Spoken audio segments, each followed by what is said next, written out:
guys. It was our 200th episode last week.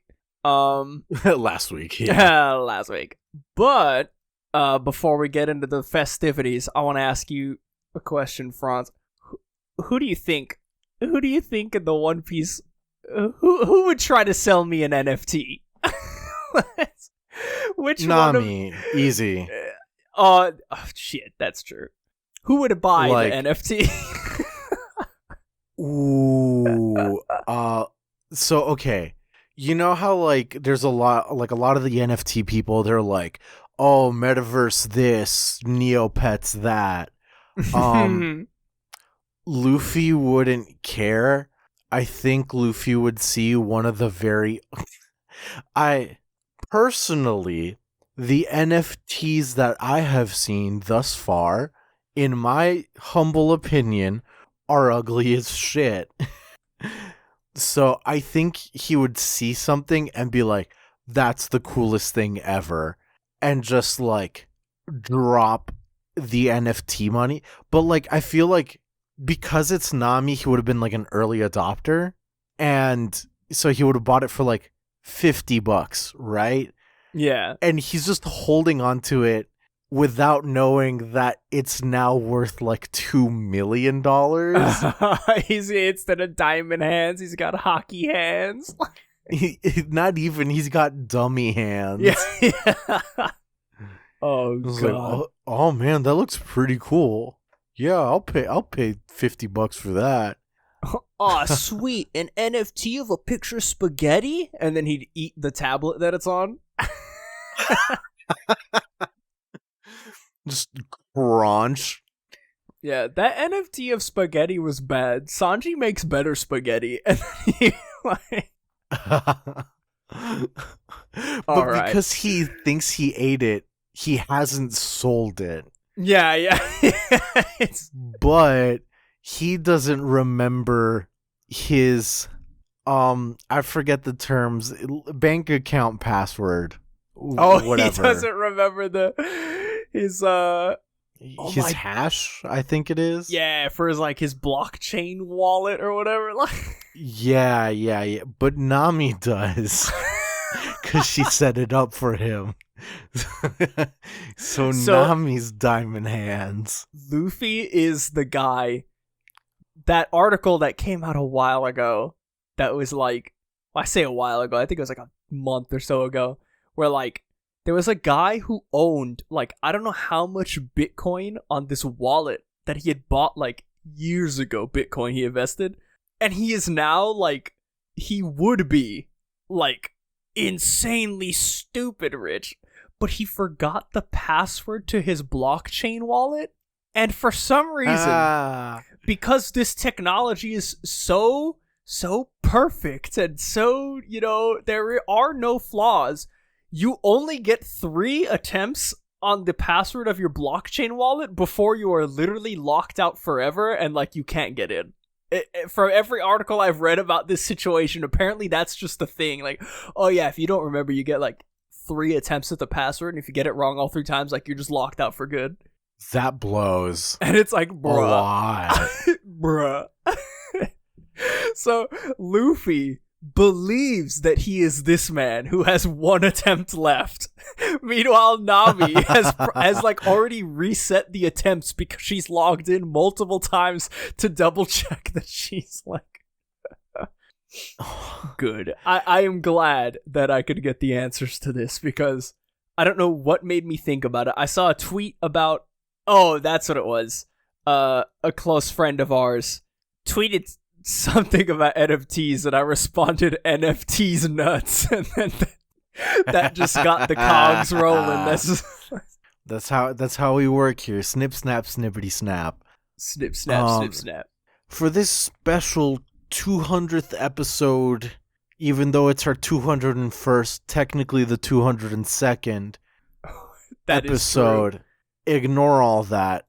Fuck it. It's our 200th plus 1 minus 1 extravaganza. The Paramecia Fancast 201 plus 1 minus 1, 8 days over 2. You are parentheses not alone. You are Standalone complex. alone. Alpha plus R. Brotherhood. It wasn't our intent to do this, but like there was a chapter last week, and so yeah, and I think it was written in the I wrote it in the Discord, or somebody did. I think it might have been me. Last week was literally like we recorded the episode, and then upon finishing the recording and saving the files, I think me and Franz both had a moment where we were like, "Hey, congrats! It's our 200th episode." Yeah, that was basically it. So this is glorious. No, it's but time to yeah. pay the penance. It's time. It's time to pay the Pied Piper. No, we opened up a thing on our Discord, and it was any questions that our community or like anybody's interested in wants to ask us. We opened up the Discord. We opened up a channel for everybody to post their questions for. If you're not part of the Discord already, I'm gonna plug it now. Paramecia Fancast. The Discord is Paramecia Flower Capital. The permanent invite links to that are on our Twitter at ParameciaCast and any other social media at Paramecia Fancast. It's in all of our YouTube video episodes as well. Great time, real nice community. We talk about other jump stuff. We talk about gaming. Got VTuber channel. Yeah. Of course. That's what honestly, like, there was that like month-long period where all of our cold opens were VTuber stuff. And then, like, that channel was created, and it was, like, the outlet. Yeah. And I want everyone to know that I've not stopped watching the VTubers, but now I have a healthy text channel to post videos and be like, oh, this is funny. Exactly. We've got the release. But no, we gave everyone a week's headway, ask us some questions, chill stuff, all that, and we're just gonna go straight ahead into it. The first thing we do want to bring up, we were thinking of like going a bit in order of like when it was posted or anything, but there were like two things like technically close to we the kind top. of are going in order because Vandal did write first and then write the next message. Okay, sure. So on a very, very technicality. Yeah. I wouldn't count that as a reservation, but it's more of a like, we wanted to talk about this anyway for like sake of clarity. So having been asked the question, why not? So we'll get that out of the way. The first one of these, Vandal on our Discord, asks, are you guys planning on ever doing merch / starting a Patreon / any other monetization method? I really love the show and wish I could do more than just rate and recommend to support y'all. And the hopeful answer is we will have a Patreon, and it's been something in the work for like literally a year. Yeah. But since we were, I shit you not, going to start the Patreon as the pandemic hit. Yeah. Like, we started the podcast, God, it's wild to think we started it back in like 2017. It's absolutely wild. That is really weird, yeah. But we started it back in like 2017. And like, we had been going for the 3 years, 2018 and 19 were really good. And we've met a whole bunch of people, like the community, like it's been a blast. And at the start of 2020, like going into 2020, like the end of 2019, I think it was literally the chapter. It was the podcast after the final one of 2019, where it was like the Great Translation War, where the Roger chapter came out, and it was like, oh, that's the last episode of 2020. And then people who read the officials were like, no, that's the first chapter or the last episode of 2019. Everyone's like, no, it's the first chapter of 2020. We were planning to launch it then, and then little old thing decided to pop up and happen. And so like it felt bad to just like open that up, especially because like, at the time we were financially fine. We didn't need any kind of support. And it's a moment where like a lot of people need to keep that money to themselves, Yeah. It felt really distasteful. Or at least, yeah. I think I'm safe to say that's how we felt. Like, it felt like it would have been very tone deaf and like distasteful and just kind of against, at least against my sort of moral judgment to be like, there's people like everywhere right now that like are having a rough time financially, and like to ask them for money that they might not have just feels weird like that. And like, Yeah. especially like Patreon, like some people they feel the need to like, support artists they enjoy, and like, we do too, but like we wanted to like forward think a bit for those who don't necessarily have like, I barely have impulse control. I really, really don't. And like it's turned into like every time I have a financial transaction, it's a 2-hour like deliberation process with Adri of like needs versus wants versus etc. Yeah. And so like I'm good because I have, that buffer, but a lot of people don't. So all in all, it was just like not the time. As things smoothed out in the United States, we were kind of thinking of like doing it then, but it was at a point where like me personally, I wasn't doing too hot, and I was preparing to prepare to move back, if that makes sense. Yeah. And so I'm moving back to the United States next two weeks from now, something like that. Yeah. Really, really soon. And so our whole plan is once I'm back in the United States, we will square these things away as far as like what we could possibly offer as like, Patreon rewards, etc. Yeah, because I feel like that's another thing. We had talked about Patreon, and even this past year, there was a couple episodes where we were like, hey, we got big things in the work, and then this like we're hashing it out, and then like just everything going on again, like the moving back to the States and getting all that squared away. I feel like the last thing you would also need is like stress from this on top of that. Right. It's just like a lot of like personal things where like the management of this could have like been and was set aside. Yeah. Merch would kind of depend on how the Patreon works out, because a Patreon is a good way to see like the financial viability of it all.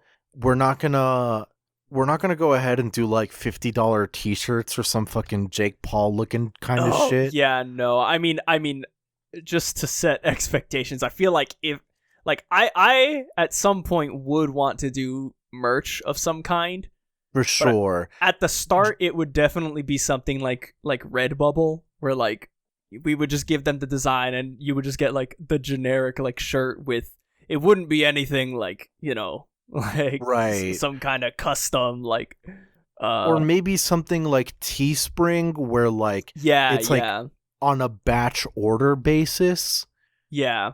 So that way like everything is squared away and we don't have like overstock or something. Yeah, because I feel like open, what the fuck is the saying? Open baseball, backyard baseball. Oh yeah, inside baseball. We've said it before. One of our friends from going back a long time, Scott2 Network on everywhere, on YouTube and like TikTok and everywhere. But Scott2 Network posts like ska covers on YouTube, and I know they have a Patreon. And at some point, whenever we get settled in and we're ready to move this, I feel like a talk with him or talk with them would definitely be needed. Yeah. Like we've already done some like, hey, how's this work out, etc. What do we need to do? Because we don't fucking know this shit. And the same thing with merch, to the point where like another option is doing merch through their distributor. They do it through Big Cartel, right? I think. Technically, so their storefront is Big Cartel, but their distribution is through the drummer in their other band, Brent. Oh, yeah. Brent and Jessica, like they do distribution. Like we've got options. There's a lot of things, and of course, like we're very understanding that a lot of you are international. So in all things that we're considering, international shipping is a must. We are not forgetting that. Yeah. I mean, shit, lore of the Paramecia Fancast, if you remember. I don't know what Sharp and the homies did down in Brazil, but like I think in like 2018 we were like top 12 podcasts in Brazil. Like we got an email, we thought it was fake, and Apple was like, "Oh, like congrats, your podcast made like top 12 in all podcasts in Brazil." And we were like, what is going on? Like for the month we were like, yeah, it was like Sharp and someone else, and I was like, that's fucking insane. But okay. Insanity. But yeah, no, definitely international for merch. I mean, I would like to do merch. I have some ideas for like just merch stuff, like shirt designs and stuff. At some point I feel like we should try to not rebrand, but like, you know, get a new, or like get a new logo, or like refresh the, like a brand refresh almost. I guess. Yeah. Because I mean, I've been using for a lot of the posts on social media and the thumbnails and stuff, like the same assets that when we created the podcast that Franz made. So yeah, and to be honest, like when I made that, it was like, that was like practice or whatever, and it was like, oh, we're doing this, like it looks good, this and that, and like John and I both have like some degree of design experience, and so like we could do better. It's just like the time, etc. Yeah. It also kind of goes into the next question that we're skipping order for. Tibnak asks, if One Piece does end and Oda isn't some sort of immortal mangaka who writes an unending Homer's Odyssey, do you have any plans for the future of Paramecia or alternative? And I guess now's as good a time of any, because like we do like meme about it, but we are kind of serious about it sometimes. Once I get home and once I'm like settled, John and I and a couple of our friends, we're not sure who exactly is down, but we were all in a band together, and music's like a huge part of our lives. So we wanted to do kind of like a show and tell of like what you've been listening this week, this month, etc. kind of thing. The format is up in the air right now because we're not sure who's interested, and there are issues of like podcasts of like non D&D podcasts with like more than 3 people can get a little chaotic, and so those are discussions that we have yet to have had. Yeah. Another thing was like we might do separate and concurrently to Paramecia, kind of like a general manga anime book club going through quote unquote the classics. Yeah. You know, going arc by arc, kind of like our good friends at King of the What Now do. Yeah. I definitely feel like you know, I like the idea of like Oda being like immortal, like Madara Uchiha, like living through the ages, like just writing history, like but you know, like it's not like One Piece is gonna end like fucking tomorrow and we have to have the answer to this like right now, but Oh yeah, I mean, no, we got yeah, 5 years. Yeah. 5 years. Asterisk. Right. But no. But I mean, I think we're both kind of at a point where it's like, you know, we've the stages of grief have come and gone. At least for me, like One Piece will end, and when it reaches that end, like, you know, I'm still gonna talk about it to like everybody I talk to.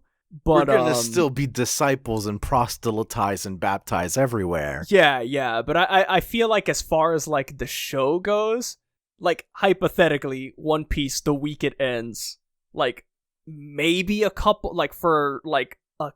weeks afterwards, just tying up loose ends, having stuff to talk about, like the series as a whole.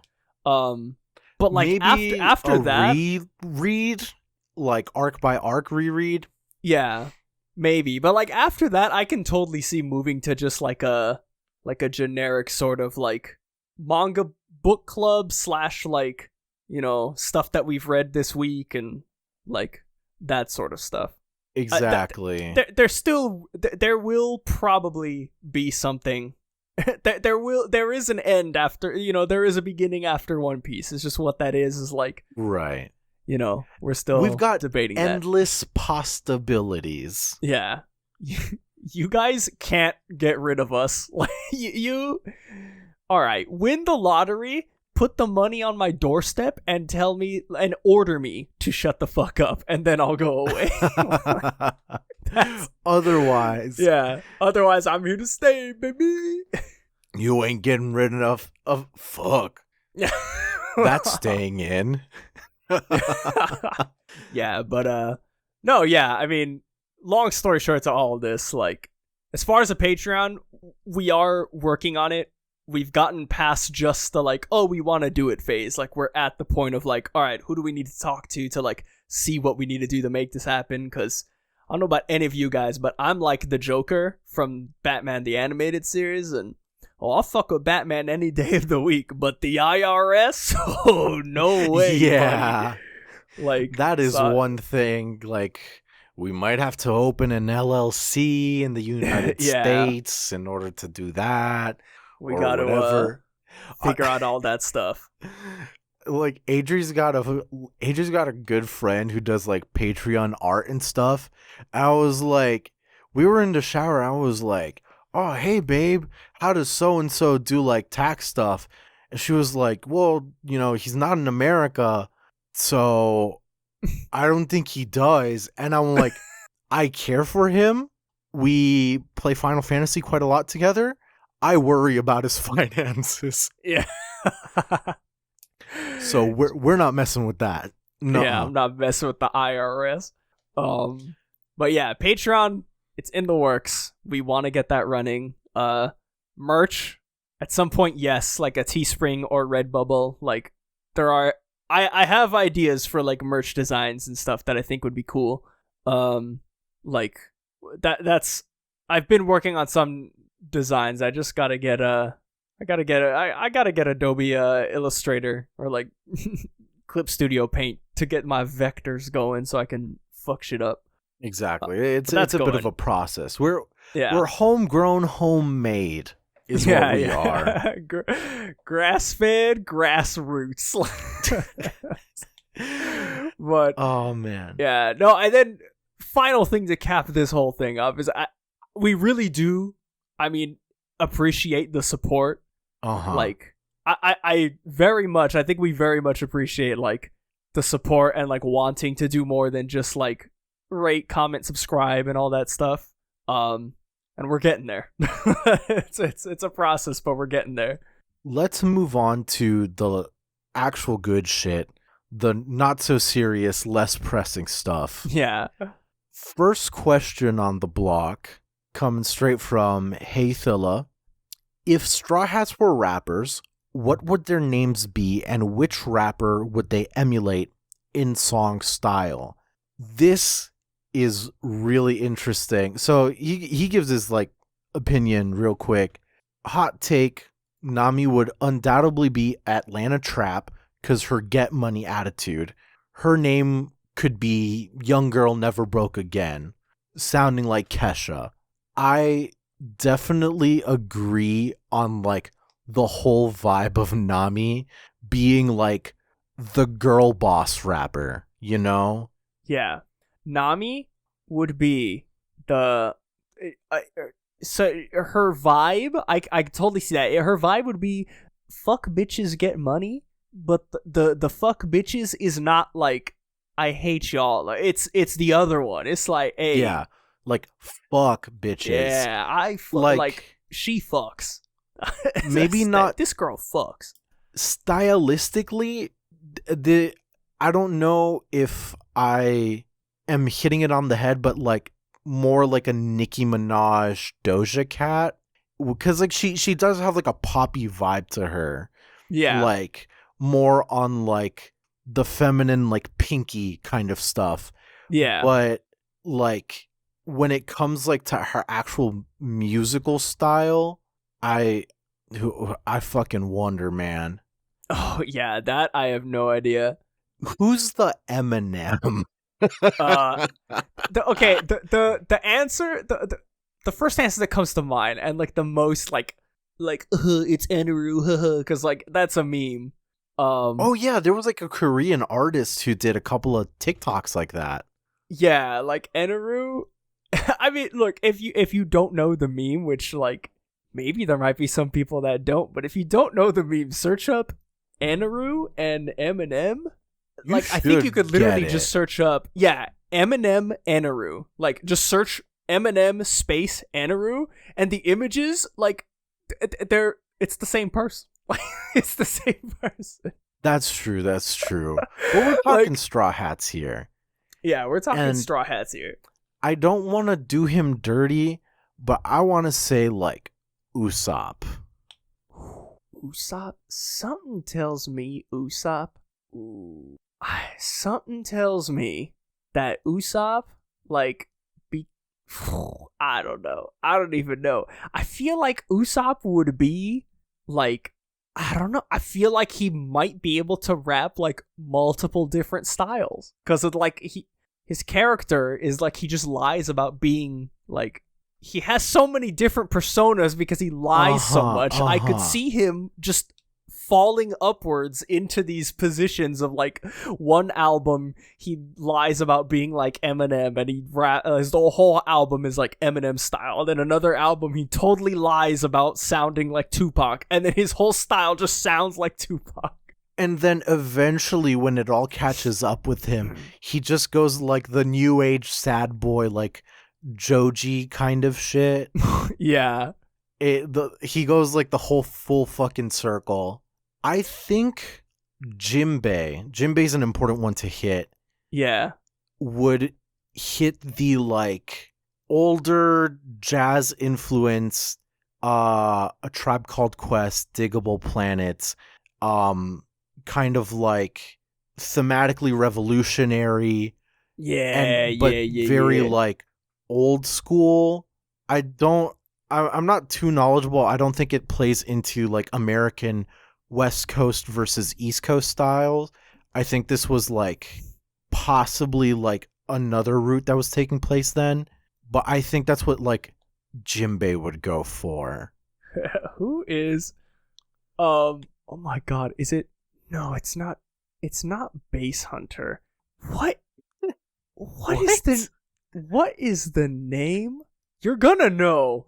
What's the videos on? Turn the bass up. Turn the fucking bass up. Oh, fucking. Oh my god, the British guy. Yeah, it's like something with an F maybe? What was that song called? Hold on, turn the bass up. Baseline Junkie is the song we know. Baseline Dizzy Rascal. Baseline Dizzy Junkie. Rascal. For some reason, and do not ask me why or how, but I feel like Frankie would have Dizzy Rascals. I feel like he wouldn't be able to like hit the style of like Dizzy Rascals like UK rap. Yeah. But I think he'd be like a huge enough fan and n- attempt anyways. Yeah. You know, like Dizzy is very like technical in a lot of ways, and Frankie like being the Speedo Hawaiian shirt wearing kind of guy. I think he's more like, he doesn't listen to Post Malone, but he's closer to Post Malone than anything else. Do you feel me? Yeah, I definitely feel you. Like, he's a bit more like honky rap, which brings me to, we'll end it on this, but I'll go and correct that Usopp is the cringe person who listens to Lil Dicky.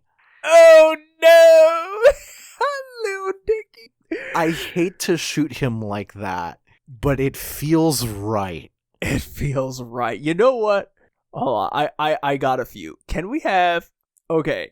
I want Robin to have a style that like you would think doesn't fit her at all, but it's like, damn, all right.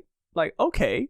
Like, I feel like Robin, because she plays the straight man, like, having Robin have like I don't know, like fucking like Biggie Smalls, like just her rapping like Biggie Smalls, and nobody like bats an eye to it, is just like that. I feel like that kind of gag would be perfect for Robin. She's definitely like the heel turn, but like the, oh man, that one group, the new like Adult Swim meme song, it was like a sample from Bad Bad Not Good. And Bad Bad Not Good has done like a lot of collaboration stuff, or like when the electronic producer Muramasa, he collabs with like a lot of like rappers. The first one that comes to mind is like ASAP Rocky. That's very like chill Robin vibes, but it's still like hits home with an energy that Robin has deep down. Yeah, I can see that. And the last thing, I want to end it because I have the perfect idea for Zoro and Sanji. All right, there was like, every once in a while I go back, but there was like a year that I want everyone to know. Like, I'm not super well versed in like rap music. Like, I'm nowhere near like a lore monkey for like rap music. Like, I love like good rap music. Like, I'm like, damn, like, you know, this shit pops off. But like, it's probably not the main genre I listen to the most. I don't know. Yeah, recently I find myself me. I don't know if this says anything about like how I am as a person, but like I just love really like, I love like math rock and shit. Like, I love music that's in the weirdest or constantly changing time signature. I love the chaos of that. And when like bands like put it together, I'm like, damn, that's pretty good. That's fire. But there was like a year where it was like, I think it was like, I was at like my third year in college. I don't even know how I found myself. This is like the early YouTube algorithm at work. I just found myself watching rap battle videos like constantly. And and I always watched whenever there was a new video, and it was this guy Loaded Lux. He is like the best battle rapper I've seen. Like, he's my favorite. Like, he goes up on the stage and he'll like say verses, and you're like, dude, if you guys haven't seen it, just search up like Loaded Lux verses and just find a video and watch it, because his raps, like his verses that he goes up on stage and says, like, dude, I don't know, he's a godlike lyric writer. Like, some of the stuff it's just wild. He's a great writer. But him and like another one I like, there was one from like 2012, Calico. That was like Loaded Lux versus Calico. That was like a really good, I thought that was like a really good like rap battle. I could see Zoro and Sanji just being like rap battlers. Like, just like, I don't know who would be Lux and who would be Calico, but what, they would just be there and they would just constantly be like fighting each other in rap battles. It really fits their like dynamic. I love it. I love it. The truly I know we're missing some people still, like Luffy and Brook, no idea. But Chopper, Tyler the Creator / Odd Future. Yeah, Like, I can see that. He's a little bit of a fuckboy. And that's just it. That's it. That's just it. That's it. Moving on. Got a quick joke about how we always talk about fighting games for 15 minutes. Yeah, can you spend Joke's the next on 10 you. 15 minutes? We did that before recording. Yeah, joke's on you. We talked about the Guilty Gear patch before recording. Also, Ramlethal is top tier still. Even better, probably. They hit her with a wet noodle. There's a meme in our friend group that, like, it's not a meme. I pick top tier purposefully, but there's also a meme that the characters I pick always get, when the nerfs come around, they're the ones who, like, get hit with a wet noodle, and then the devs are like, oh, sweetie, we're so sorry we had to nerf you a little bit. Here, take all these options. Fuck you. Hell The next question, Vandal, thoughts on Garfield? Not meme Nekomamushi, just Garfield the cat. Yeah. My biggest experience with it recently has been the Twitter account, I think it's like John Sans Garfield, where it's just Garfield comics, like the more like modern ones, just without Garfield in them. It's so good. Please look up that Twitter account, and then if you want other Garfield, like, Garfield is just prime for, like, shit posting. Like, no matter how you shitpost, Garfield is like the blueprint to shitposting. Because, like, okay, you read the Garfield comic, and it's just like, oh, Garfield, don't do that. And then the punchline is him, like, kicking Odie off the table. It's like, that's just funny. That's just comedy right there. Or when he gives a one-line, like, you know, everyone's like, oh, I hate the Mondays. It's like, Garfield, where's Taco Tuesday? Or where's the tacos? And you'd be like, oh, I ate those last week. Or, you know, it's just... That's wholesome Yeah. funnies. You just read it and you're like, yeah, this is funny. But then when people elevate it and, like, Garfield, Sans Garfield, it's just genius. It's genius. I will say, like, not to, like, speak of sacrilege, but the other funny orange cat, Heathcliff, it's just it hits different. Heathcliff's There's a YouTube channel. This is what it is. Lasagna Cat. Oh? Please go to the... People, I encourage you to go to Lasagna Cat, the YouTube channel, and just watch. I have no way to describe this. I'm gonna send Franz the link, and you can see the live reaction just at a glance of the YouTube channel. I'm scared. Just... What? Okay, this is some religious experience I need to put aside. I took my Xanax. I can't fucking... It is wild. It is absolutely wild. I cannot even describe to you this YouTube channel. People listening, please just watch it. Just watch a video.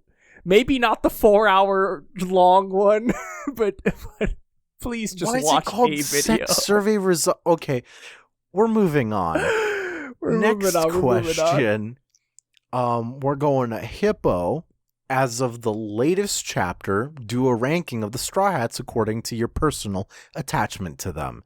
10 official ones, no honorary ones like Vivi, Law, or potential like Carrot or Yamato. This is fucking hard. Yeah. Like, because of course yeah. Go ahead, please. I was gonna say it's hard for me because it's like, all right, I got this in the bag. Number 1, Sanji. Number 2, and then I just sit there. I don't know who number 2 is. Right, because it's just like a tie almost. Yeah. Number 2 is a 9-way tie. And like, because like, okay, my favorite would probably be Robin. I think I like Robin a lot. I would say Jinbei is like third or fourth. Chopper is in a quantum state of jumping all the way around in top 10. Yeah. Because there's some weeks where I'm like, Chopper, I'll kill you. I can't even think about who's my like final one, like my last place. Yeah, how do you do, like, okay, I guess, like, because rank number 10, like, okay, as of the last chapter, I guess I would just have to cop out and say Usopp is number 10, but that's not because of personal preference, that's just because I don't think he was in the chapter. So yeah, he's been missing a bit. Yeah, that's my excuse for putting him in top 10. Now, if you give me a chapter where he's like one of the other previous chapters where he was like lying to the Beast Pirates about having Big Mom's conquering hockey, he's damn near second place. For real. Frankie might be my second place. Yeah. So I've got Robin, Frankie, Jimbei, distortion noise effects for the rest. Yeah. Oh God. Hippo also asked, what series would you both do a podcast on if you hadn't already picked One Piece? I thought that was fairly interesting. Yeah, we can hit that out in a quick banger. Yeah, honestly, I feel like My Hero would be like the obvious like next. Yeah, we wouldn't be pulling like similar numbers or anything, but like My Hero, the way it's been recently, is definitely like one. Or I feel like what would have been cool, though we probably would not have started as early as we did, would be like a Full Metal Alchemist like reread through. Oh yeah, that would be cool. Something like that. Again, like we said earlier, like we're definitely thinking of just going through classics. Yeah, manga book club is the GOAT. That's the way to go, I think. Yeah. But we're gonna move to Tibnak again. As an addendum to my previous question, if an extended setting and lore dictionary or unexplored locations of happenstance in the One Piece world were released post One Piece end, would one possibility be using the powers of the deep cut and do like a D&D like run One Piece tabletop? That would be sick. I literally, like, the last time we did like a big D&D, like me and my friends, was straight up like a One Piece inspired kind of thing. It was like all like original content kind of like, you know, settings or anything. Oh, and then we had the problem child. We had the problem child's fucking NPC looking ass decided to play a 10-ton robot while we're on a boat. Amongst other things. Well, yeah, amongst other things, but oh God. Good times. But it's definitely not out of the question. It's just that doing One Piece tabletop would be a lot of a time commitment, and it's definitely not close to happening. I would put more money on that happening towards like post One Piece, like 5 years down the line, given that we're still going to be doing this, which is wild to think about, that we've done it for like 3, almost 4 years, and we're going to do it 5 more. Crazy. Yeah. 5 more years. 5 more years. Let's go to I'm jumping around our whole Discord stuff. Yeah. Cuz we've got quite a few from quite a few people. So Bandle again, they were the early worms. That's why we got like a couple of them front loaded. Bandle again with what are y'all's least favorite arcs? What about characters? I mean, the characters ones are easy because I feel like every time on an episode that we like, it's not even a joke. Every time we're like, oh, this character's such a, like, I hate this character, shitbag, garbage. Like, I feel like that actually comes from the heart. Like Orochi, like I would love nothing more than than for one chapter to just be seinen and to just rip him apart, and then the next Complete chapter is genre like, haha, twist. funny fart joke. I think a good example for me would be like the early on like Wapple type. Oh, you know, yeah. like we're talking absolute bastards. We hate the absolute bastard types, though, and I will concede that the long ring arc island, the Davy Foxy. back fight, not as bad as we remember. We've come but full circle. I still do not like Foxy. Damn. Yeah, least favorite arc. I mean, it sucks. I've grown to appreciate Long Ring Long Land a lot more than I did before. Right, I'll especially admit, because yeah, it wasn't just the Davy back stuff. Yeah, it's just like I feel like that still probably has to be my least favorite arc. And that's not even just because like I hate it, it's just like it does the least amount for me, you know? Like I some barely consider it an arc. It's like just that short. Punk and Hazard was also like a slog to get through weekly, but like I still appreciated the moments in Punk Hazard when they had moments were like really good, like the big moments. And then I think looking back now at all the stuff Punk Hazard was actually setting up, like I do appreciate it way more. So it'd probably be those two. I appreciate Punk Hazard way more, but I do like it wasn't straight bangers every chapter. We're not saying they're bad by any means. Yeah, like, exactly. Yeah, it's kind of like picking your least favorite child. Yeah, it's picking your least favorite Straw Hat. It's like, well, you're 10th place, but only because you have to be. Like, you're still my favorite. Yeah, exactly. I'm gonna say, like, Skypiea was really interesting. There were a lot of cool things about it, and it was very novel at the time. Yeah. But, all in all, I think... I don't even know how to put it into words, because it wasn't necessarily slow or anything. It's just like there was like a sharp divide between the first half of Skypiea and the last half of Skypiea. Yeah, for sure. And that like pacing discrepancy was a little weird for me in like a reread sense. Granted, that is likely to happen to me with like a Whole Cake Island or Wano reread as well. Yeah. No, for sure. Huh. Huh. I'm gonna go through. I'm gonna speed. I remember posting or making this text channel, and Vandal was like one of the first ones in there, just rapid firing these questions. So, yup. Favorite theme park, favorite ride at that park. If it isn't Disney, favorite Disney ride specifically. Because we're from Florida specifically. Yeah.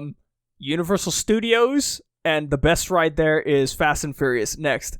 If you could retcon one thing off, that's a meme. Fast and Furious ride is terrible, but also the best ride. Universal is definitely like, yeah, my favorite. I never went to Busch Gardens though. Like, yeah, Busch Gardens. That's the good. one that like people outside of Florida don't know much about. Yeah, I'll say, Universal Studios in Orlando, Florida. The best ride at Universal or Islands right now is Velocicoaster. That ride is insane. Is it new? It's new, yeah. And let me just when they were building it, they had to use like a whole section of land for just secondary power to the ride to power the magnets. Oh my god. And so what happens is when you get on it, it launches you like the Hulk. Oh, and then nice. You go fast as hell. And then it puts you on a straightaway, and it doesn't slow you down. You're still going that speed, and then it launches you with magnets even faster. And I swear to God, like, that thing was shaking side to side, and they tell you on the ride, like, oh, like, you have to take everything out of your pockets, no glasses, no nothing. I thought it was a meme. Our friend Star, when we rode with her, the Velocicoaster took her glasses. Let's just put it that way. Get fucked. She was upside down. She looked up to see the water, and then all she said she saw was her glasses just like fall into the void. Bye-bye, Gabe Bowser. Yeah. I really like the Hulk there. But the Hulk's under construction. This seems like a really good replacement. Dueling Dragons is really fun, but that's because of like memories of going like after marching band competitions we'd go to Universal. So those memories associated, like, really enjoy it. The follow-up to this was favorite Disney ride specifically. I will tell you my least favorite. Every time I go on Carousel of Progress, I'm gonna hit you. Every time I go on It's a Small World, I really would rather drown in the moat. Yeah, I would rather the little puppets just fucking strangle the life out of me. Like the whole like edgy like, oh, it's actually about like suffering from malaria or whatever. I wish I was. Yeah, I wish I was. My favorite Disney ride, non-ironically, like this is for real, is the Carousel of Progress in Tomorrowland.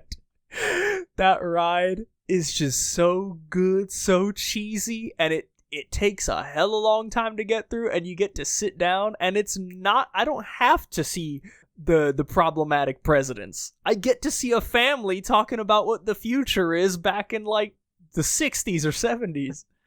The far off future of 2002. Yeah, the far off future of 2002. But okay, that's a good one. If you could retcon one thing from the series, what would it be and why?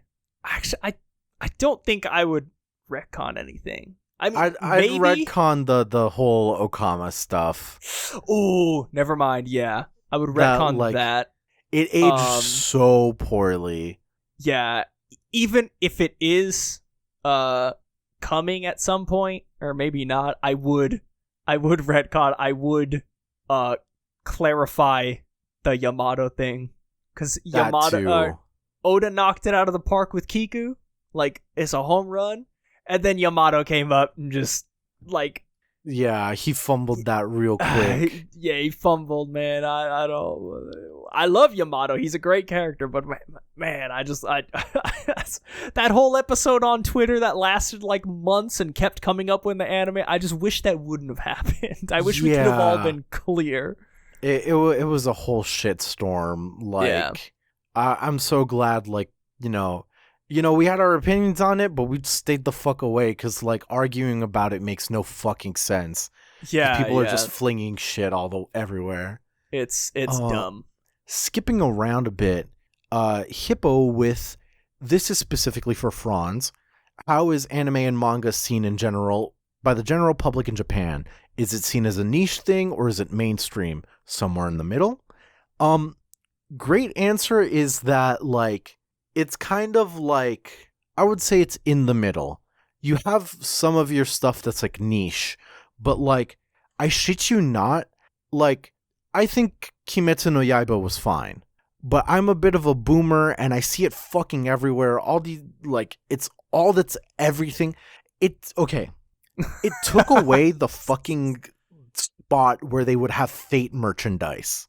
And I'm really salty about that. Let's go. Kimetsu no Yaiba and Jujutsu Kaisen have killed anime merchandise. You can't find anything else. And so now, if you go to a 7-Eleven, you're either getting Kimetsu no Yaiba, Jujutsu Kaisen, or Hololive VTuber stuff. I do get some of the Hololive VTuber stuff. It's really, because, like, I'm buying snacks anyways, so I might as well buy the snacks that give me the free, albeit very small, clear file for, I have, like, 2 Picora clear files and, like, 3 marine ones, or whatever. Nice. I'm drowning in them. I love it. But, I love it. People of all ages read manga. It's just more of a, like, how they were exposed to it, when they were exposed to it, if they had the opportunity to continue, like, those kinds of things. There was a coworker of mine, like approaching his 50s. We talk about One Piece every time I saw him. Adri's old boss, like, she was like talking to us, like asking for suggestions, because she does read like and watch anime, and she was like, oh, I've heard of this Boku no Hero stuff. It stopped being a little popular, but like, oh, Adri, you say it's your favorite. And so like we just like talked to her about like, yeah, you know, like it's this kind of story, like, you know, it's available on Netflix. If you'd like, watch a bit of it. So it's definitely not like the, oh, you're a fucking nerd if you like this kind of shit. Like, yeah, everyone likes it to a certain degree. I think it'd be weirder if you're like flat out like, no, I don't like it. If you were to say, oh, I don't have time for it, that's reasonable. Too many people work too many hours here. Yeah. I feel like it's just sort of a like cultural difference thing, because like you know, animation in the States at least was definitely like, there, you know, there's adult animation and stuff, but it was definitely marketed towards like children. Yeah. Mostly. And then like, you know, you see this anime and manga from overseas that's like still targeted towards children, but like, you know, it has a much wider range depending on which genre of manga or like anime you get into, that appeals to like every single age range almost. And like, when you're finding that out, when you find that on the internet in the United States, like, it's a very niche thing. So like, I don't know, I feel like a lot of the communities that formed around anime and manga in the United States were just based on like hyper nerds that were like, yo, check out this thing that we just found, like, on, you know, like, this thing is so cool. And it's like, obviously now it's like, it's so fucking available, and especially in Japan, it's probably like, yeah, dude, we watch anime and manga, dude. Like, next let's hit Hippo, I believe it was. No, Reyes. Rank all the known members of the Revolutionary Army from favorite to least favorite. There's a surprising amount of them looking at the wiki. Yeah. A lot of them with good old question marks on them. But off the top of my head, I want to say like Bello Betty is like my favorite, specifically for her power. Yeah. In like empowering so cool. other people, this and that. Hack is also really cool, the Fishman. Yeah. I mean, I'm a sucker for edgy designs.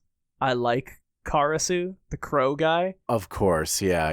But like, his devil fruit just intrigues me, because it's like, are you a zone fruit? Like, are you all the crows? Because he pulls an Itachi at one point and just like dissipates into all the crows, and I'm like, is he Logia? Just made of crows? My element is crow. Like, who fucking knows? Ivankov is also great. Definitely up there with... Yeah. Dude, I wish Kuma was with them. I want to see that. I want him back. Baby, come back. Baby, come back. Yeah, I hope. How do you feel about Dragon? I'll tie this in to another question that Bandel asked. I was like, what's the craziest One Piece theory that you actually believe? And it's that he has a legendary Zoan fruit that's the Quetzalcoatl or whatever. Like I think it's like a Mexican or it's like a Native American, like the Quetzalcoatl thing, yeah, or Quetzalcoatl, yeah.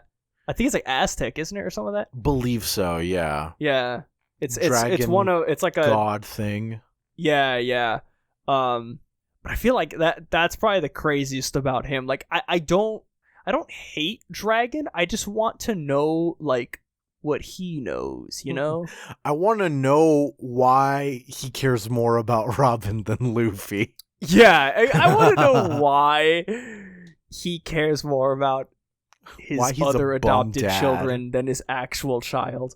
I would love nothing more than by the end of the series there to be a moment where like Luffy and I would love it if they just never like had a father-son moment. It sounds weird, but it's like, I would just love it if they just have a moment where like maybe they like see each other and they're just like, yep, Like, unless there's a lot more dragon happening in the future, I don't think it would be justified. I agree.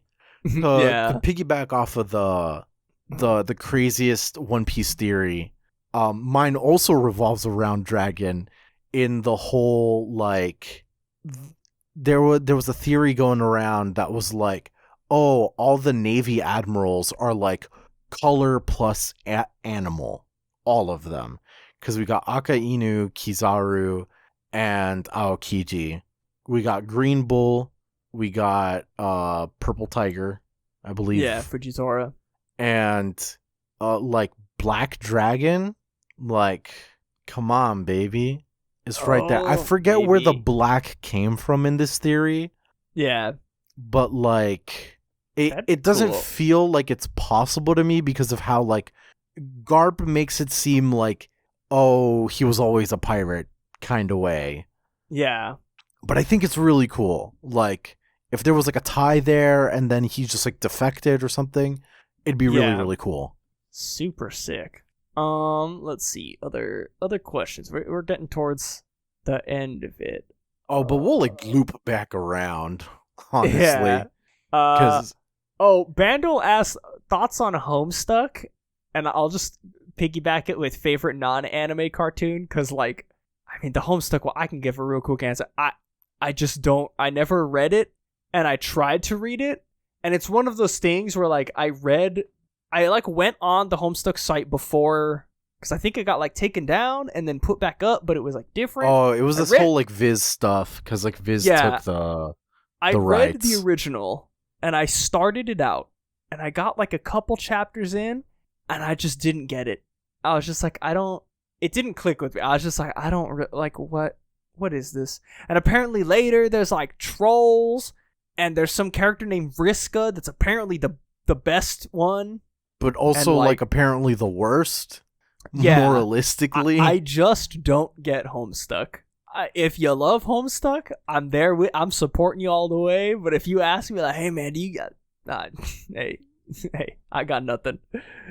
Look, I do want to get into Homestuck, but I'm currently climbing the mountain of non-movie Star Wars media. I'm reading through the books right now, so I gotta take it one at a time. But one step at a time. I will say, like, the Homestuck fandom is too big. If you got people like the whole bathtub with the like gray Sharpies trying to dye their own skin kind of story, and like the story's probably kind of fake, but like, if you've got a community where that's marginally believable, that's a bit of an issue. Like, there needs to be some self-moderation. Let's go with Stake 5. I know you guys aren't power scalers, but who do you think is the strongest member of the Scabbards besides Odin, including Sulong forms? That's tough. That's a fucking thinker right there. 'Cause like they're all at the level of like Jack, King, and Queen. For sure. 'Cause I mean, like before we saw Inuarashi straight up murk Jack, like we saw Ashura Doji, like he beat Jack. I think he like slashed Jack, like he went one-on-one with Jack and he beat him. And then, like, the next chapter, him and Inuarashi were fighting head-on because they were, like, angry with each other. And I was like, oh, damn, like, he's able to hold his own against this guy who I just saw slash through Jack. But, like, after seeing the latest chapter of, like, they just killed Jack and Perosphere, I'm like, okay, like, they're all at least on that level. The ones at the top, I would say, are Kinemon, Ashura Doji, and Inuarashi Nekomamushi. Like, yeah, for sure. Honestly, I would say those 3. 4. Or those 4. Yeah. I want to put, what's his face up there? Denjiro? Pompadour Sock, yeah. Yeah, but we don't I want to put him up there, but, like, we haven't, Because I think it was Kinemon, Denjiro, Inuarashi, and somebody else. They were the ones who did the Odin two-sword style against Kaido's dragon form. Yeah. So, I mean, for sure, like, yeah, I think my top 3, if I had to rank them, like, it's sort of a Straw Hats thing where it's like, once you pass the top 3, I don't really know. But for sure, the two Sulongs and Kinemon, like, I think that's for sure. To me, I think it would be like Kinemon equals Ashura, then yeah, slightly less Inuarashi Nekomamushi, slightly less Kiku Denjiro, slightly less Raizo equals Kawamatsu. Yeah. Something like that. It's just, that's a toughie right there. Yeah, that's a tough one. That's oh god. Sharp has a good question too. Which Straw Hat allies would you guys be excited to see come back for a main arc or even stay in the ship? I believe I've told you and I've said it on the show before, like, I made a complete 180 on Bellamy in Dressrosa. Like, I was like, man, Luffy, beat this guy's ass, bro. I hate Bellamy. And then, like, as it went on, I was like, man, all right, you guys save him, man. I feel bad for him. And then, seeing Bellamy turn a new leaf at the end of Dressrosa, and like, you know, he was acting all tsundere, but like he's part of the Grand Fleet. Like, he's like, oh, I'm not gonna join, but I'm gonna take your Viver card. So I would hope to see him come back when this war breaks out, the Black Fleet-esque war. I hope he comes back with the Grand Fleet and he has made the new Grand Fleet like Jolly Roger. Right. Because last we saw him, he was like making he went off to, like, I guess find himself, and he was like making Jolly Rogers for everybody in the Grand Fleet. I love that, honestly. And like, I don't want him to stay on the ship specifically because I like that for him. Yeah. Like, that just felt really nice. Like, Oda hit that out of the park. Yeah. Seeing him overcome, like, well, seeing him grow just from Jaya in general was good. Like, oh shit, okay. And then seeing him, like, after everything he did to Luffy, like, see Luffy still trust him and then, like, want to help make the flags for the Jolly Rogers. I was like, man, that's good. I can't wait to see him come back. The only other person I want to see come back is I don't know where he is right now or where he even went, but fucking Gastino. I want to see Caesar. Honestly, like, the meme of Gastino being in is real good, but, like, I can't help but want to see the Straw Hats at least, like, could you imagine, like, slightly post they find the One Piece, they take Vivi for a tour de force? Oh, that would be so good. That would be, like, I don't even need that much dialogue. Just, like, a couple of, like, half, like, double page spreads of just them having fun with Vivi. Like, come on, Oda. So, like, you know, Roger, the way it's set up is Roger got to the end of the Grand Line, found the island that you're supposed to reach, and then he had to, like, finding out that he had to go back and redo everything, and he made his second trip. Right. And we know that the Straw Hats, like, there's not going to be a second trip, because they're like, oh, you already have knowledge thanks to Robin of, like, everything. Like, you skipped steps. Like, you're on the way to, you know, the final... Because I think they told him, like, oh, it was leading to Lodestar Island, and that was where you were supposed to learn everything. And then you would have to go back and find the poneglyphs. He's like, but, you know, you already skipped that step. Yeah, and, like, everyone helped them out about that and this and that. They're aiming for a speed run.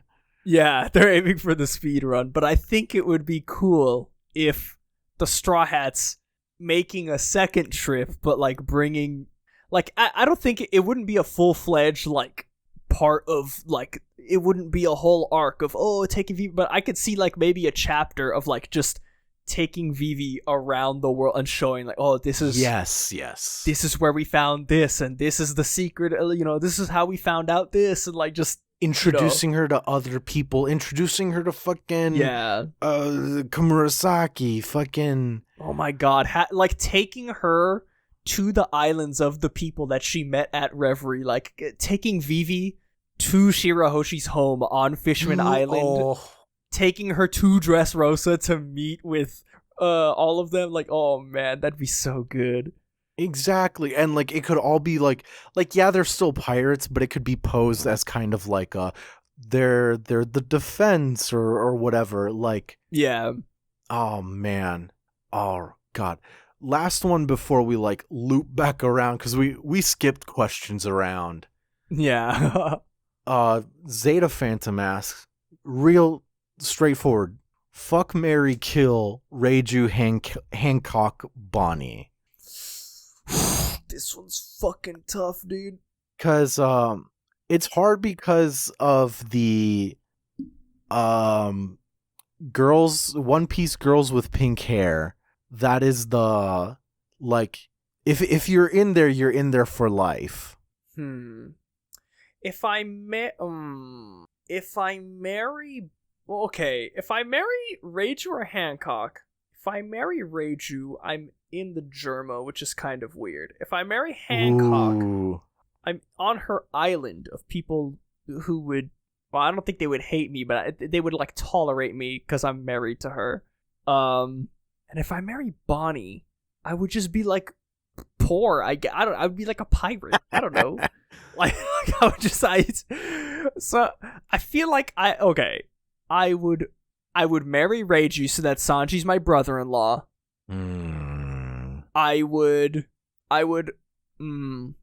fuck Boa Hancock because Boa Hancock, and then I think I would have to kill Bonnie because if I were to fuck or marry her, she would have the ability to touch me and turn me into a child, thus making that a no-no.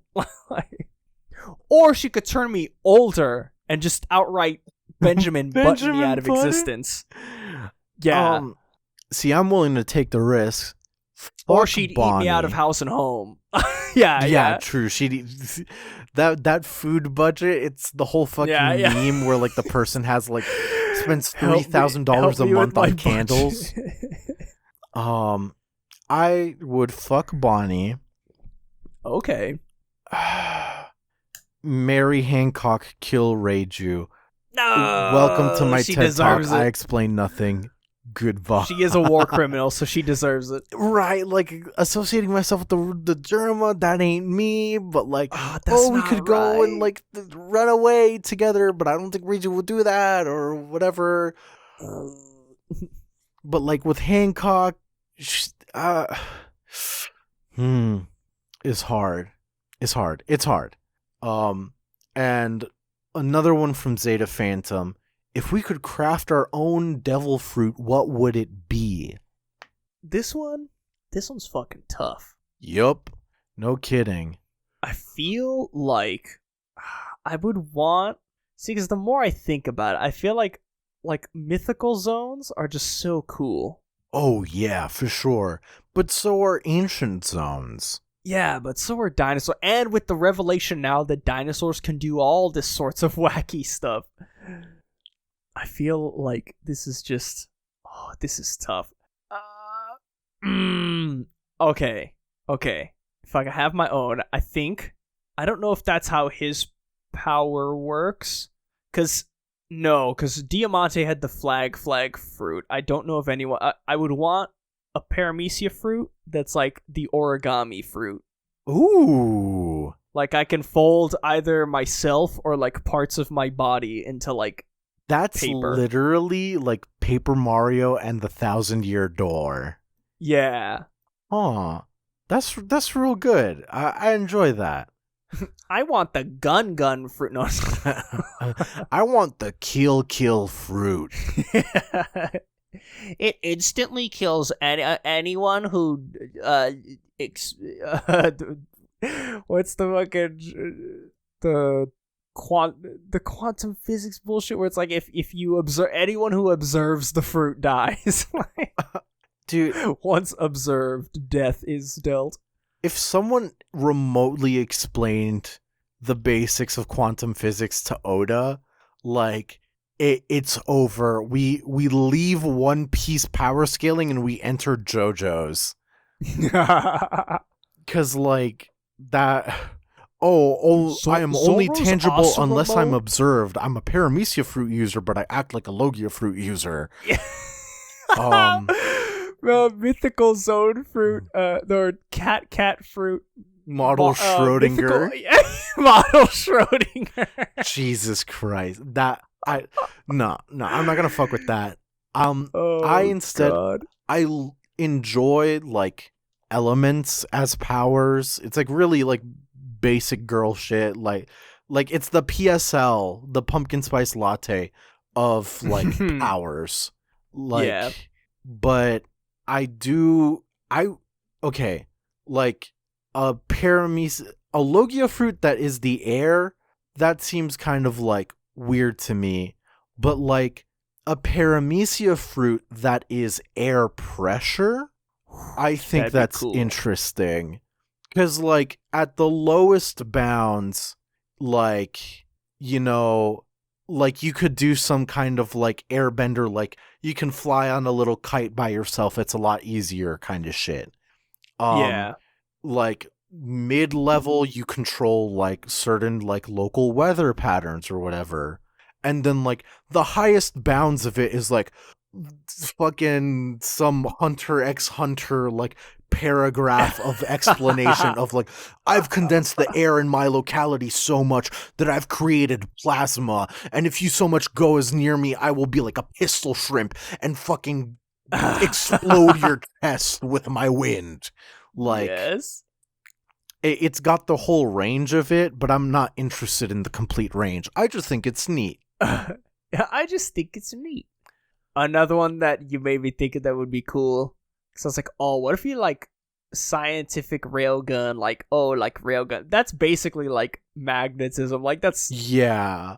If he wanted to, Kid could make a railgun for sure. Like, but then I start thinking like Gambit from X-Men, like how his power works, where like he can like just charge like he can charge things with kinetic energy until they like explode. Oh yeah, something like that is really cool. Yeah, he can like increase the kinetic energy within objects, and like that's how he's able to like he does it on the throwing cards or the playing cards, and then when he throws them, like, you know, they're basically bombs because when they touch anything, the kinetic energy is like, yo, disperse. Or something cool but simple, like Jubilee. Like people shit on her this and that. I really like her power. I've done some stuff in D&D like that, where like I'm not really good at magic, but like, haha, fireworks, and there's just like fireworks in someone's face, and you just like run away. I like shit like Pocket that. Pocket sand. Quite literally, yeah. All right, wrapping back around. How would you rank the Shichibukai in order of spouse material? Most to least marryable from Bandle. Boy howdy. I don't even know. I feel like spouse material, honestly, I think the best one might actually be Mihawk. I feel like he's very like non-committal, just like, I only say this because of his relationship with Perona. Okay, but like that's dad stuff, like, almost. I guess so, but he just let her stay there, and then he straight up told her like, hey, like you have to leave the island because shit's gonna go down, and I don't want you getting hurt. Yeah. Plus, look, he comes in, he does his job. He's towards the top, I'll agree. Yeah. Kuma pre the robofication. Yeah. I think he's a good Christian man. Look at him. He carries the Bible everywhere. Yeah, he's a good Christian man, a good Catholic man. Now, do you think Hancock knows how to cook. Like, Um. I'm not the kind of person who's like, oh, like, the woman gotta cook or something. Like, I cook a lot. I like, most of the time, I'm the one cooking. I'm just saying, like, I can't be the only one cooking. Yeah. Like, it just made me think of that Xbox message meme where it's like, a woman on Xbox Live? 'Tis an awesome thing to fuck see. you. If anything, I'd be the one in the kitchen. Like, fuck you. I hate you. I'm just kidding. But yeah, I don't know. So I remember her making bentos for Luffy right before the time skip. True. But I can't remember off the top of my head if she said that like she had her chefs make them for him or if she made them for. I feel like she made them. She made for them, him. I think. So okay, she's definitely in the top 3 of Mihawk, Kuma, Hancock. Yeah, for sure. I think we've locked that in. See, now the wild card is Buggy. Okay, because he might leave your marriage without saying anything, like he did his squad when the Marines showed up. But he also he fails upwards so much that like you might actually be better if you get lucky. He's a gamble. He's a Mario Party Bowser space. If you get lucky, you might get some good shit out of it. Like you might just end up sitting on the empty throne. See, but the thing is for me, like the make or break is like the damn bitch you live like this meme. I cannot be with someone like that. No way, no how. Like live in a circus tent. Everyone's got their whole fucking problems. We all got our ups and downs and shit, but like there's some people who like chronically be like, damn bitch, you live like this. Yeah. And I think Buggy is that. Yeah, I could definitely see that. Edward Weevil, bottom of the list. Easy. Oh, but yeah.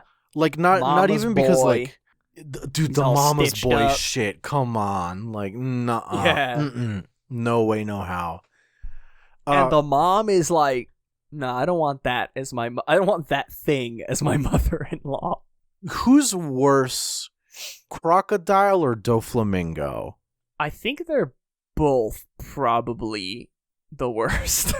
Because, like, Crocodile will be like, I'm going out for a pack of smokes, never come back. For sure. Oh, for sure.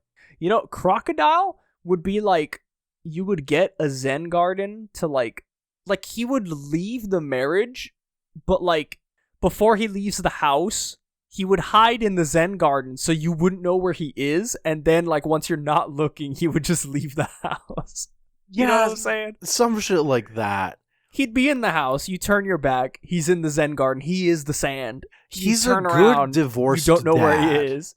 Yeah, he's a good... But like, Mary? Nuh-uh. Law, I think he's alright. I think he hits 4th place. Yeah. Like current Law? Yeah. Where Law is mentally right now, he's a good one. But he's like a good one. The fucking like, oh, I'm gonna cut out the hearts and everything. The Law that made every edgy motherfucking fan to get like the death knuckle tats and like, you know, get the jacket and the hat. That Law, nuh-uh. No way, no how. No way, no how. And then where does Gecko Moria fall in all this? I think he'd be bad just because he would not be able to forget his previous relationship. The other thing... The whole time, he's yelling about Kaido. Dude, it's over.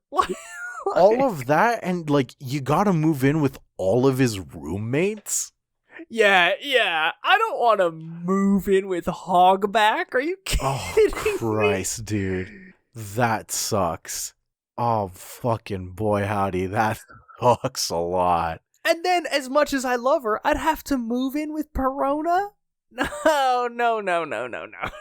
See, Perona strikes me as a, like, she would keep one corner of her room clean, and that's where she takes, like, selfies and shit. but like the rest of it is 100% damn bitch you live like this. Yeah. She's the type who fucking burns sure. spaghetti in the pot. Yeah. I cannot.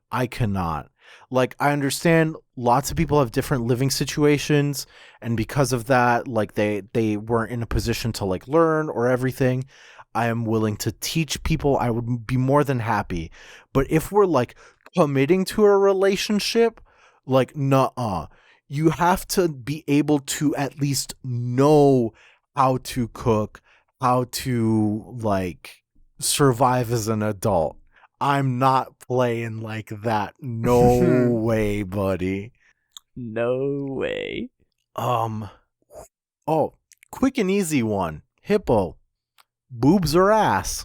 Damn, is this quick and easy? Oh. Why are we here? Just to suffer? No. Ass. No, Easy. I think I'm boobs for sure. There's a meme going around. Civil War. No. There's a meme going around in like online leftist spaces that like I really don't think anyone treats seriously, but it's like if you're a boob guy, you're conservative. If you're an ass man, you are like leftist. If you are non-committal or say both, you're a centrist or something like that. Jesus. I like taking that That's seriously, wild. insane. Yeah. I love what's the meme of it's from that prison school manga where it's like, oh, like they're trying to like this question is like the cause of like this giant argument. He's it's like philosophical, yeah. Yeah, it's like, what are the boobs but just an ass on your chest or something like that. And they're like, exactly, dude. Like, okay. Think about it. I will appreciate boobs in any size, but ass, I guess I'm more picky about, I would say. Like an ass that don't quit. That's what I'm about. I don't want to get too blue on this. Like, I know like we like make like sexual jokes for this and that, but I feel like these kinds of conversations, if you go too deep, it can be like, this is a lot of information about you, an online internet stranger. Yeah. But like, I'm dying in Japan. Like that's what I'm gonna say. I'm dying out here. Like, me and Adri, like we're fucking starving. We're starving out here because we'll both like sit down and like appreciate, but like I've not eaten well. When the pickings are slim, dude. When the pickings are slim, they'll be like just a little speed bump, and you'll be like, "Oh, is that? Oh, it's not." Yeah. Oh. Oh. Tibnak, the will of D's nuts? Yes. Yes. I saw on Twitter, like, apparently, I think it was like a newer SBS, but someone was like, oh, I glared at my 3-year-old brother the other day. Is this a sign of like latent conquering king's hockey power? And Oda's only response was like, please be nicer to your poor brother. So good. I believe in the will of Among Us, Bofades, Obamades, nuts, at 3 a.m. in an abandoned house. That is the kind of hockey that John possesses. Conquering cringe hockey. Oh God, it's true. It's all 1,000% true. I think that's pretty much all of the major questions. I think we got a couple more. I'm gonna go through. Reyes, Rayleigh chose somebody to retire. Which island do you think each Straw Hat is choosing to retire? Oh, oof. That's tough. Robin is going wherever Frankie goes because she literally doesn't have a home island anymore. Frankie would go back to Water 7. Yeah. Nami would stay moving, but she would pick like a big city-esque kind of place in the new world as her like home base. Yeah. I don't know if we've seen something like that, but I think Sanji would go back for Pudding. I think he would end up marrying Pudding. yeah, I definitely believe that. I think that's what I want. I would want him to, like, I don't know, like, One Piece is found, world is saved, everyone's happy, the territories are, like, open, and I just want him... Okay, I either want him to go back to Whole Cake Island to, like, open a restaurant or, like, be with Pudding, or I would want him to open a moving restaurant just like the Baratier, but with Pudding. Dude, the like post All Blue, a restaurant with him and Pudding. Oh yeah, for fucking sure. Oh my god, he's cooking up the meals. She's the head freaking like pastry chef. Man, it's just good. It's just a good time. It really Zoro? is. Wano's an easy answer, but I think it's the only one. Yeah, I think... Or maybe some, like, Ronin, like, hey, challenge me kind of shit. Yeah, I think he could go back to... Yeah, Wano maybe? But I think I could see him being a Ronin. And, like, just constantly being chased by, what's-her-face from the Marines. Chopper like, would... they just fight, like, everywhere he goes. For sure. Chopper would be a traveling doctor, I feel. Yeah. And, like, get requests to go places. I think, like, he might travel with, like, Law or some shit, right? Like, I know his crew, I could see that. They've got, like, a little bit different philosophies, but, you know, something along those lines. Yeah, I could see that. Oh! Well, no, I think all the people that have it are dead. But I could see Chopper going with Law to cure, the white gold poisoning. I think they're all wiped out. Flevolence or whatever. But I could see him going to places that might be still affected with it, with Law, and like curing, like helping cure it. I could see him traveling around with Law, helping cure, like, you know, these diseases that can't be cured. Brook would go back on tour. He would, but like his like mainstay location, I think he'd be with Crocus and Laboon. Yeah. He would definitely go back to be with Laboon. Jinbei would go back to the Fishmen for sure. Yeah, Jinbei would go back to Fishman Island. Wherever Fishman Island ends up being, because I think it's gonna get destroyed. But like, oh man, I think it'll just be on the surface at the end of everything. Like, I feel like that's it's probable, yeah. The description, like, oh, Luffy's gonna destroy Fishman Island, because like through a series of events, Luffy's gonna destroy they're gonna end up moving to the surface, and Luffy's gonna end up destroying the remnants of the old Fishman Island, so they could start new. I think Usopp would maybe be like a traveling like storyteller of some sort. Yeah. I could see him going. He definitely would go back to his home island, I feel. I think so too, yeah. But I don't know if that'd be like the base of his operations. Yeah. I'd kind of Elbaf. Oh my god, Elbaf. Because I feel like if he's like a traveling storyteller of like, oh, his great adventures, like I feel like he would just go to Elbaf and like tell the giants about all these great adventures he had. For sure, yeah. Oh man. Huh. That'd be so sick. Yeah. And then Luffy, I have no idea. Like, is he going the way of Roger? Is he not making it out of this? I hope not, but yeah. I don't know. I don't see Luffy like setting down roots.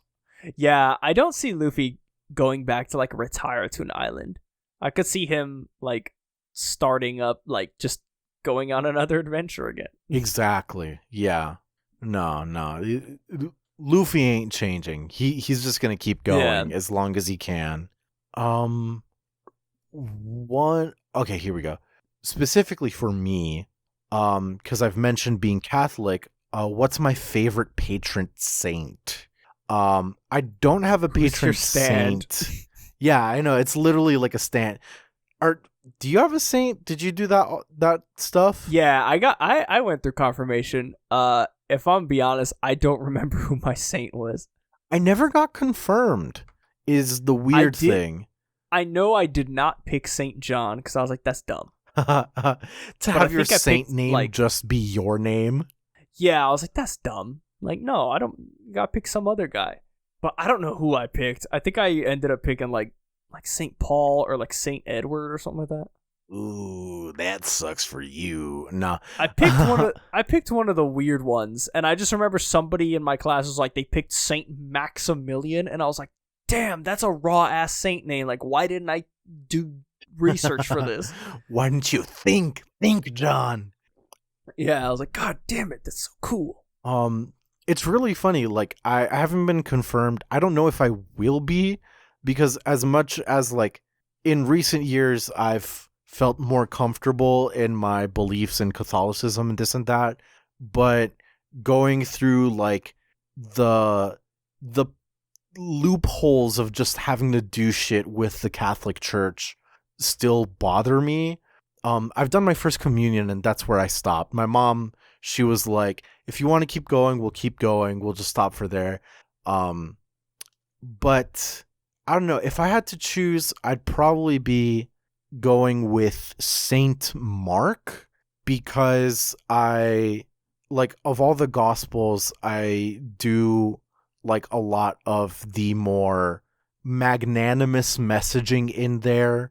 It's like there's more of the like, oh wow, Jesus did great stuff for a lot of people, like all this charity and stuff, maybe you should do that too.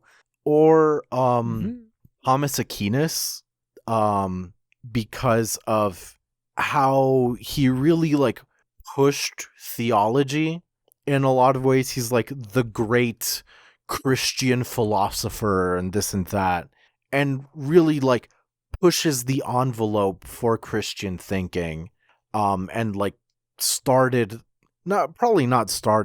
popularized speculative theology. So I think that's a very admirable thing. I don't necessarily agree with a lot of things that, you know, he's come with, but those are the two I would go with. Hell yeah. Are we done? I think that's like all of them. I'm pretty sure we got all of them. I got distracted by the very quick discussion about Saint Seiya. Yeah, because Hippo was like, is it Saint Seiya? And then they started talking about Saint Seiya. Okay, Reyes has a few other questions. Fuck, marry, kill, Zeus, Prometheus, Napoleon. Oh, God. Marry Zeus, because he's that soft boy uwu. Yeah. Kill Prometheus. Fuck Napoleon. Yeah. Yeah. That was surprisingly easy. And we just like reached a consensus on that. Prometheus is definitely the easy kill. Yeah.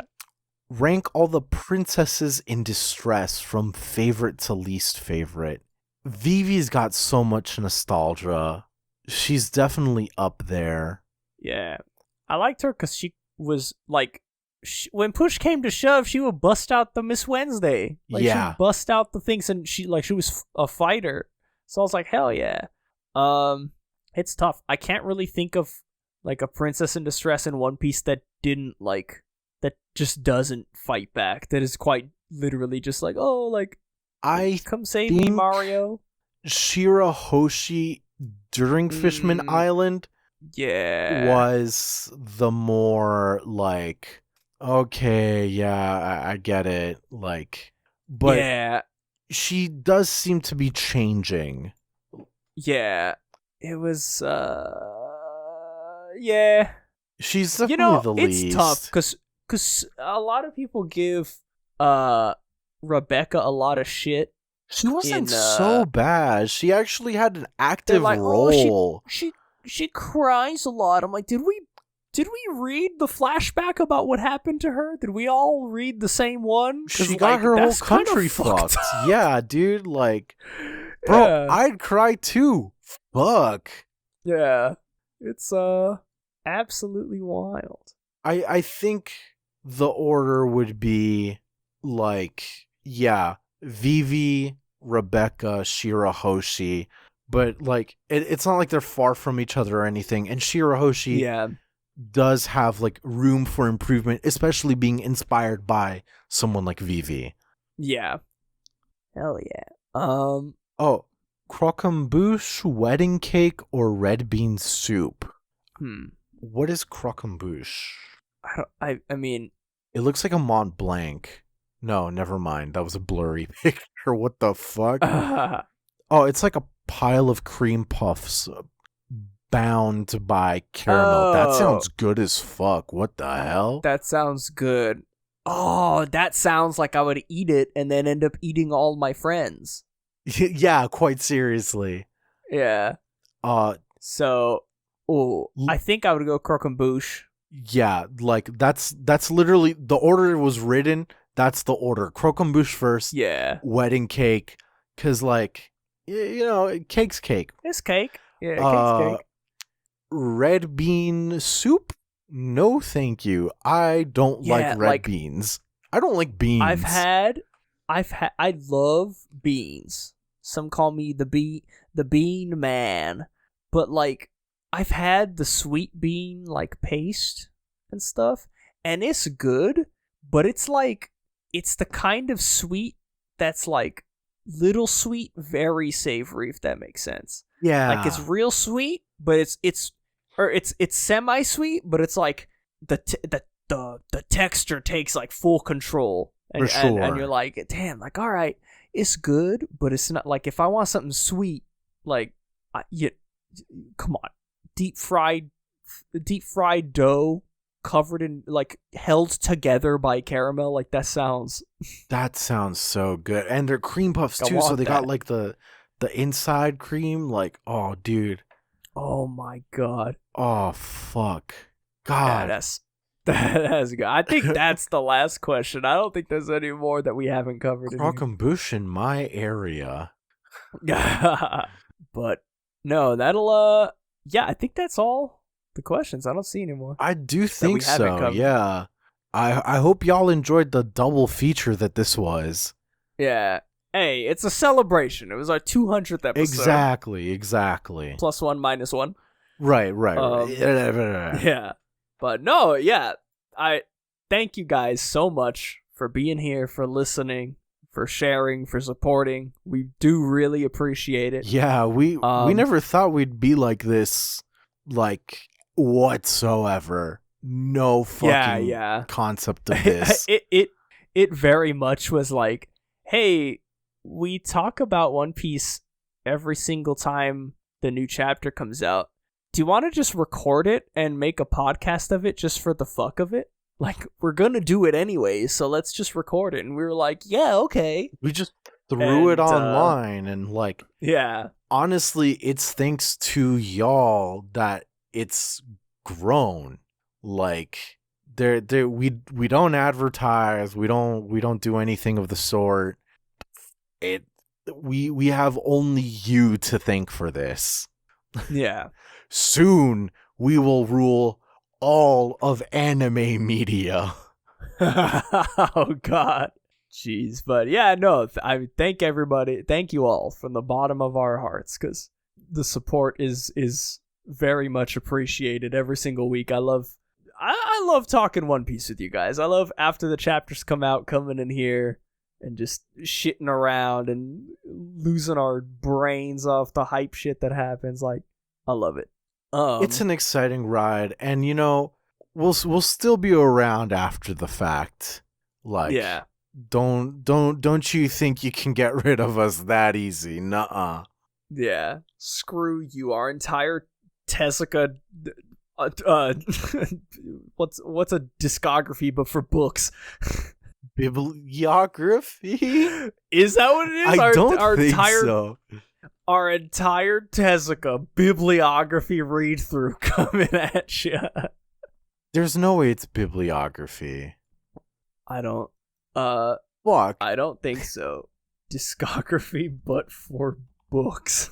I think it is bibliography, but like That's okay. also the word for like when you put your citations. It says what do you call an author's list of books? What is author's collection of works called? In Orver, the OEUVRE of a writer or artist refers to their work combined. But see, I'm on Wikipedia, and first author I could think of. See, I just Googled bibliography. No. First author I could think of, Ursula Le Guin. When she writes a piss ton of books, so I'm here. It says bibliography, so I'm going bibliography. We're going bibliography. Hell yeah! But no, that's our entire bibliography of Tezuka's works coming at you. We're starting anime from the start, baby. That's right. From the start. After One Piece, we're going with World War II propaganda. Hell yeah. Hell yeah. Nothing better, baby. Are we gonna be back next week? Because this is a double feature. Oh, this is a double feature, but I think next week is like... Okay, so we may be back next week, but I think it will be like another break week, even though there's a chapter, because you will be like... I think we worked it out. You'll be moving, or like the last day you're able to record would be before the chapter comes out. So I think we'll aim to record probably before that last day, or maybe that last day or something. Right. But it's a break week, it'll probably just for Jump. It'll be a break week for us, and then I guess next week or the week after, if we record, we could just do a double duty. Like, last week was pretty cool. This happened. Anyways, here's the new chapter. Unless something like mind-blowing happens. Like, I feel like we could just kind of do a quick catch-up. Yeah, exactly. Well, instead of doing the usual 15 minutes where we talk about fighting games, we could do a quick catch-up on the week after that. Because, like, howdy, the day the fucking chapter releases, I got too much shit to do. Yeah. No, But yeah, that'll be everything. If you want, I feel like we should do this again at some point. I like the questions thing. So if you want to submit your questions, join the Discord again, Paramecia Flower Capital. The permanent links to that are on Twitter at ParameciaCast, and on every other social media, Paramecia Fancast, in the description and the YouTube videos description. Episodes go up every single week, every Monday following the official release, and as soon as they're out on our hosting site, parameciafancast.libsyn.com, they're sent to every podcatcher in existence, the major ones being Spotify, iTunes. We're on Amazon Music now, Google Podcasts, the whole thing. The whole shebang. We're everywhere. Yeah. But that's gonna be it. We did our Twitter shit in the beginning. We don't need to do that now. Yeah. We've already done all of this. I got nothing. Thank you. There's no funny way to say thank you. Yeah. Just genuinely thank you. I can't joke about thank you, so just hey, you guys get one serious ending like every blue moon, so yeah. Take it or leave it.